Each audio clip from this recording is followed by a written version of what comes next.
PlayStation recently put Elden Ring on a big summer sale that they did. So I did some low-level invasions, and I was expecting to invade Timbo and Bubba a lot. And if this had been Dark Souls 3, I would have invaded Timbo and Bubba a lot. Timbo is like a generally helpless player who doesn't understand the game at all, and Bubba is like level 600 and watches those YouTube videos that have like literal millions of views that show you how to make builds, but he's like level 500 while he's doing it. Timbo doesn't understand any of this, right? These are just archetypes of characters that I've created in my head, but you know, they're probably real. And in Dark Souls 3, this was like a thing. If you invaded in Dark Souls 3 during a sale, you would find like these clueless hosts who were being sort of walked through the game by their massively overleveled friends who had been summoned with a password, and as a result were, you know, just extraordinarily overpowered. And I expected that in Elden Ring, but I'll be honest, I was genuinely surprised at how few of those I actually came across. I invaded a ton of people, and a lot of them were new, and a lot of them had phantoms with them, but most of them were just sort of like level appropriate cute builds and guys. And so I was like, man, it's crazy that they do that. So this build that I'm using here, this is like my Carrion Knight guy. And I have a bunch of versions of this build. I've got it at 40 and at 80 and at meta and at like 300 or whatever. Like, I have this build all over the place. I love this build. And I'm wearing the little talisman that makes it where you're not red. Because, like, I'm doing these invasions, I'm expecting, you know, really bad whatevers, you know, like ganks. Basically, like, Bubba is playing with Timbo, and Timbo falls in love with ganking. You know what I'm saying? Like, and so they just stick around level 40 at Stormvale Castle, just ganking the hell out of people. That's what I was expecting. But that is not what happened at all. And so all these cute little invasions, a lot of the times you're going to see me wearing the talisman that makes me not be red. It's like a little, you know, furl-fingered trick mirror, something like that. And it's just for fashion, you know, honestly. It just makes me look cool because my fashion looks cool. This is the Carrion Knight helmet, the Eccentrics armor, the Zamor gauntlets, Zamor Knight gauntlets, and the Carrion Knight greaves, or leggings, whatever they're called. And I wanted this guy to look like a Carrion Knight who had been captured and escaped capture. So he's got the handcuff hanging off of his wrist, and his chest piece is all old and ripped up and, you know, dirty looking. So it's cool fashion and it's a cool character. And I'm doing all these invasions in Carrion Manor and Raya Lucaria, which are sort of like lore appropriate places where this character might be. It's always really fun to invade with Moongrim, or right after players have killed Moongrim, to be able to show up and sort of like fight with Moongrim or avenge Moongrim. It's always fun. Alright, so I did have a few Timbo and Bubbas who had fallen to the dark side of ganking. And this invasion is one such invasion. And so I can see them on the little balcony up there, and I can see where they're at on the compass. So when I get over here and I take a look, I'm going to see like some crystals that they have obviously mimic veiled themselves into, but I don't know how many of them there are, and so I don't want to, you know, just like run up there all willy-nilly or whatnot. But we can see that they've sort of mimic veiled themselves into some crystals right there. And this phantom in this invasion is absolutely just over-leveled all to hell. He's using the Knight Rider glaive, and I think he probably could have killed me in 3 attacks. 3 light attacks probably would have been enough to kill me. Now, I am wearing Radigan's Source Seal on this build because it's level 40. So while I am taking an absorption penalty to my defense for wearing Radigan's Source Seal, it's giving me 5 levels of every physical stat, which is very good. And on top of that, every level that you have increases your flat defense. So you have 2 different defenses. You have absorption, which is mostly given to you through like wearing armor, and then you have flat defense, which is given to you mostly through just leveling up, which is why you take less damage from low-level players, right? If any of you have ever been level 200 or whatever, if you've ever invaded someone who summoned a character who was, they password summon a low-level character. It doesn't happen a lot, but it does happen. If you've ever done that, you'll know, like, they just don't do any damage to you. Because their damage threshold is, like, not high enough over your flat defense for their damage to really, like, shine. So, the levels that you gain from wearing a Source Seal sort of offset the absorption penalty. Except when it comes to these over-leveled phantoms, depending on how over-leveled they are. Because at a certain point, that damage threshold rubber bands and goes the other way. And now they're doing an insane amount of damage, and you can feel it. And as a result, you'll die in 3 hits, right? And it doesn't happen a lot, and it turned me off of using Source Seals at all for a long time, because damage was so insane in this game. After all of the balance patches and stuff, though, it's not as bad. Like, at level 60 or 40, it's a no-brainer to wear a Source Seal. Above that, maybe you start rethinking what you're doing. Alright? So, anyway, I've invaded these 2, and this guy, like I said, he could probably kill me in, like, 3 light attacks. Alternatively, if he hit me twice and his friend hit me with like an Ash of War or something, that would also probably kill me. And homie is just rocking Phantom Slash and running R1s with the Knight Rider glaive, which is all very good stuff. Everything he's doing is very strong. Also his dragon hits, because they love that. They love to turn into a dragon hit. They think that's the funniest thing. They have, very high-powered brains. But they're chasing me around in the lake. Obviously, there's no enemies here outside of those big, stupid, poisonous land squirts. But they can damage me just as easily as they damage them.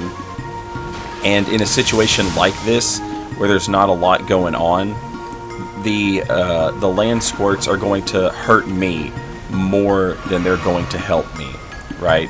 If I have to blow if I have to blow a flask on healing one of these dumb land squirts, that's a problem. If I get poisoned, that's a problem. It's more of a problem for me than it is this over-leveled Phantom, because he's got more health than I do. So every little bit for me is important. If I cannot be poisoned, that would obviously be for the best.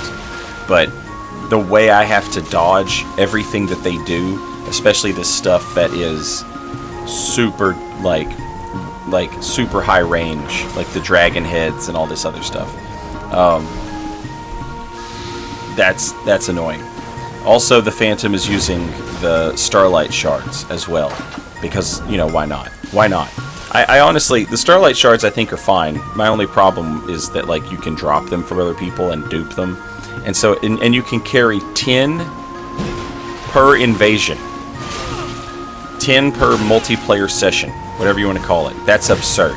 That's absurd, and it's obscene. And the fact that you can dupe them, just absolutely ridiculous. If they want to like make them an item that you can buy or craft, fine, don't have any problem with it. But the fact that they're meant to be this like limited thing, in a playthrough, I think you can pick up like 30 or 40 or something, like if that many, you know. But like they're meant to be this sort of like limited thing, and everybody just runs around with 600 of the damn things on them. It's pretty absurd.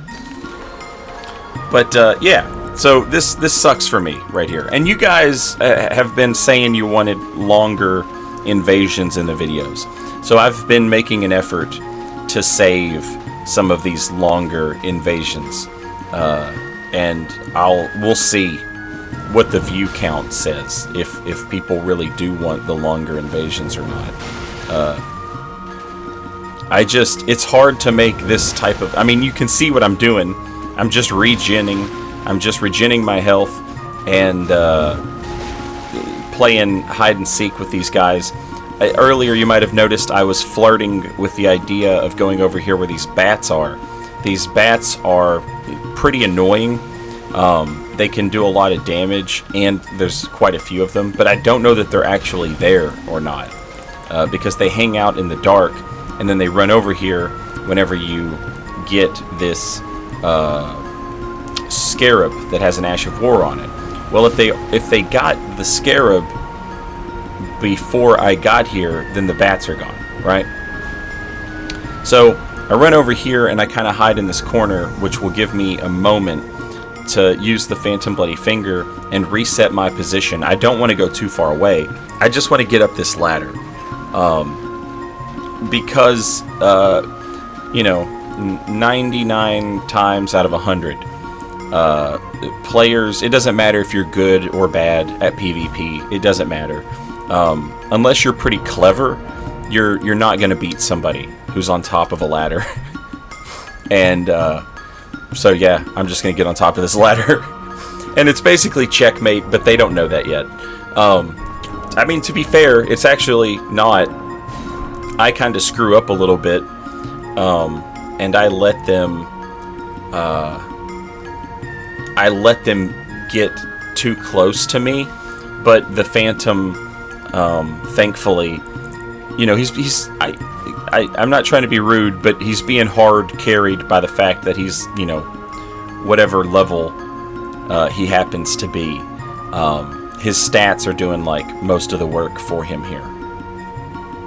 So, you know, once he gets up here with me, even though I kind of screw this up, and let him get up here,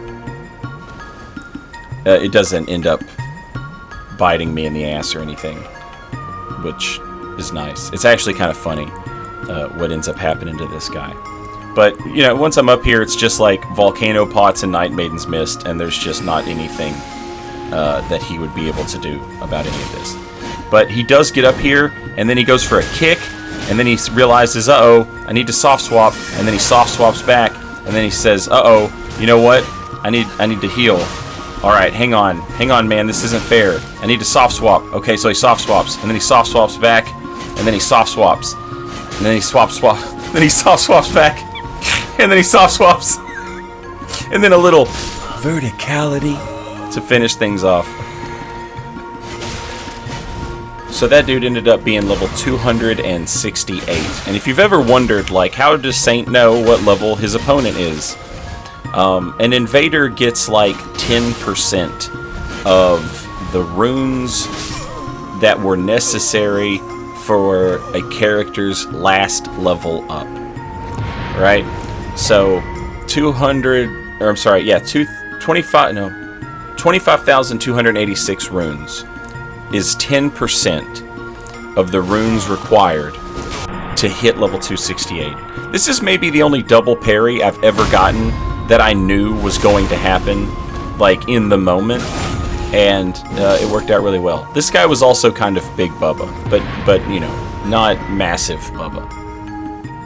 But yeah, that's how invaders know what level your grossly overleveled Phantom was when they beat you. There's a little calculator that was made by Narcolept, and we have it over on Twitch. A lot of invaders use it, and it basically just calculates real quick the level of the Phantom that you just defeated. So here's Big Bubba again. This time instead of the Moog Spear, he's got the Frenzy Spear, but he doesn't ever do anything with it, which is pretty wild. And this guy, actually, if you give me a minute, I'll tell you what level he was. Oh, no, I won't, because I covered the screen up. I remember this. I covered the screen up, and then we had to do math, because we had to look at how many runes I came into the invasion with, and then look at how many we had after I killed that guy, and then we had to look up the difference between those, and then run that number through the calculator. I think it turned out he was like 200 or something like that. Somewhere in the neighborhood of like 150 or something, I don't know. 150 to 200. So he wasn't like massively overleveled, but he was a little high level.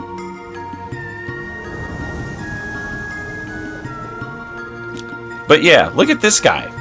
Look at this Phantom right here. This is like the most honest, cute thing you've ever seen in your entire life, you know? The wizard is obviously like the low-level guy, and you know that hammer is doing pretty decent damage, but like that's a cute build, right?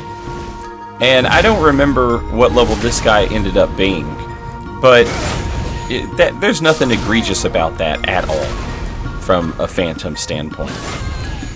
You know, okay, that was pretty high level, but he was pretty high level. So that was level 241, but it's hard to be mad at that guy because his build was cute. But the point is I invaded for like several days after this sale, and these invasions that I saved were like the most egregious offenders of overleveleds and just invasions where cute stuff happened. But I had a blast every day that I invaded. And like I said, it was mostly just cute whatever co-op Phantoms. Most of them were just like level appropriate people helping new players through the game, and honestly I was surprised by that in the best possible way. I had a blast. Again, this build is level 40. We started off as a prisoner. We've got Radigan's Source Seal on, as well as the Star Seeker's Talisman. Yeah, all of our points went into Vigor. We get to 22. And, well, with our talismans, we have 27 int so that we can cast Carrion Piercer. And that's it. That's the build. And that's the video. Thanks for watching. Later, y'all.